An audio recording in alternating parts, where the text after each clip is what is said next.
today is I'm actually just going to use my last piece of dough here and make this into some gingerbread men, some trees, and just some nice little cookies that I can give away as gifts. So I've just taken this dough out of the fridge.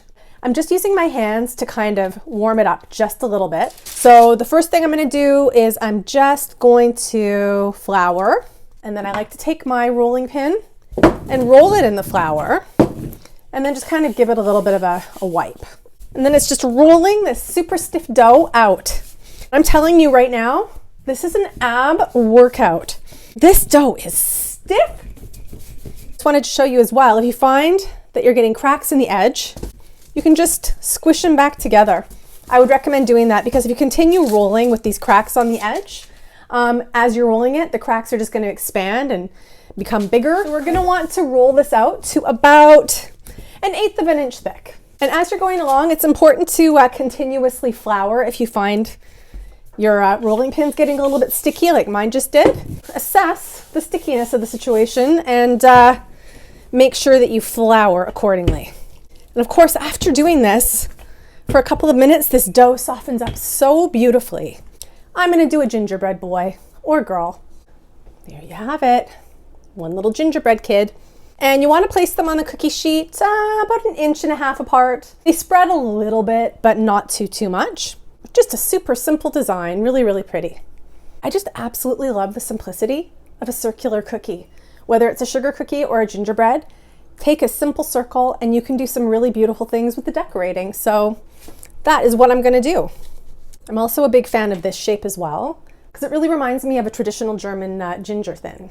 I have these little cutters, and then those ones are so easy. I just love the bite-sized cookies. It's totally my jam. These guys are ready to go into a 350-degree oven for about 8 minutes. Gingerbread's great. You can get a ton done in a short period of time because 8 minutes. So my little cuties have come out of the oven. There they are. They're just such lovely, lovely gingerbread. So these bad boys just need to be transferred to the cooling rack. They are ready to be iced. I have rosette tips on all of these. I don't know about you, but I just love a good rosette. I'm gonna do a gold ball. That's my first tree. I like it. I'm not really happy with this tip, so I'm going to change this one out. So you just take the plastic coupler off the top, pop off the tip, and then I've got a whole bunch of different tips here, so I'm just going to root around and find one that I like a little bit better. This one I'm just doing a little bit of a swirl pattern. That is my first step, and then I'm just going to fill that in with the other colors. Oh, I love that. You can just have so much fun with all of these different gel colors. Tree number 2. God, I love piping icing. It's just so much fun. If you've never tried it, I suggest you do. I'm just going to give this one a little smattering of silver balls. Gorgeous, gorgeous. I'm just going to try something here. Put a little snow on there. So you can see what I'm doing there. I'm just doing a little line up with the 3 different colors. Little gold balls in here too, so I'm just picking them out to put on the tree. If I don't say so myself, it's a very, very cute tree. One last thing I want to do to all the trees. I have some brown jimmies. I'm being lazy, so I'm just piping the bottom. Then I'm just kind of sticking it into my bag of sprinkles over here. Just like so. So they're all going to have the little brown trunk. I've got these adorable little gingerbread peeps. I'm just going to give them green buttons. Sweet. That looks really nice. I just like things so simple, especially when you're doing a whole bunch. So I'm just doing little rosettes on the hands and the feet of my gingerbread guys. And I'm just going to stick Smarties on them. Smarties and gingerbread are the perfect combination. I'll do their faces a little bit later when they've hardened up a little bit. I'm so happy my cats are leaving me alone right now because cats and icing don't mix very well. I wanted to use up the last of my green icing, so I just decided to make some little wreaths. So I'm just finishing that up right now. And then I'm going to move on to what I call like some serious hardcore cookie production. That's the name of the game for me, is bake as many as you can, decorate as many as you can with the least amount of trouble. Gotta say, pretty darn cute. I'm going to go back to my white because I want to do just a little white accent on there. So you can just run the tip under warm water if you find that it's hardened up on you. Oh, Oh, that's cute. Love it. Done, done, done. I always like to do about 8 to 10 cookies at a time when I'm doing my mass production. Once I sort of decide on a design that I really like, then basically it's just putting them in a line and getting her done. What I'm doing over here is I'm just creating a little drying area because the cookies really need a spot that they can sit out overnight. So now I'm just gonna give my cutie patootie gingerbread people faces. 2 little eyes and a nose. I like the side smile. I think he's pretty cute.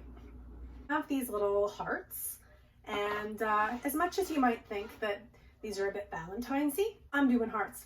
I like hearts. So there. So I have the rest of this red icing.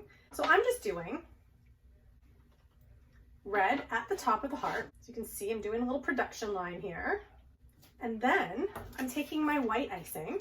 I just have a round tip on there. And all I'm doing is I'm just doing 3 little dots. So it's 1, 2, 3, just like that.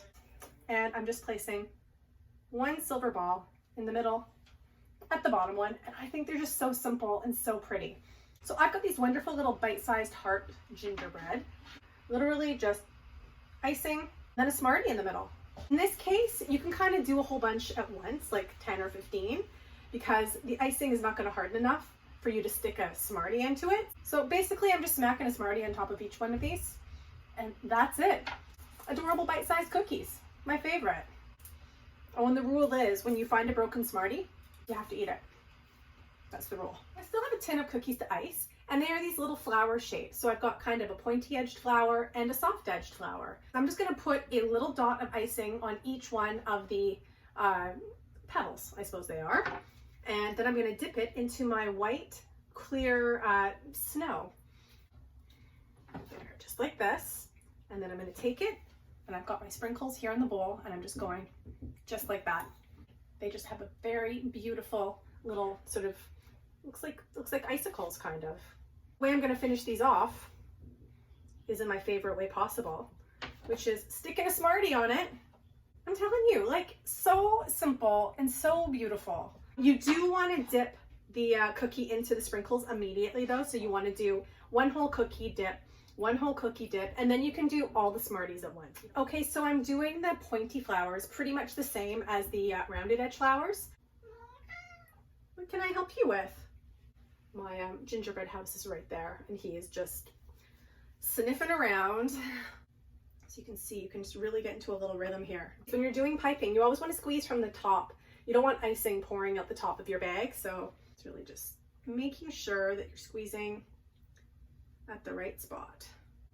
So now I'm just doing the centers for the Smarties. And I'm trying to use all the green and the red ones. I'm done the gingerbread. So if you want to make this recipe for yourself, the recipe is posted on bakewithmetv.com. And if you like what I'm doing here, why not subscribe to my YouTube channel and make sure you hit the bell so that you get notifications. Thanks for watching, everyone. Happy baking and have a wonderful day.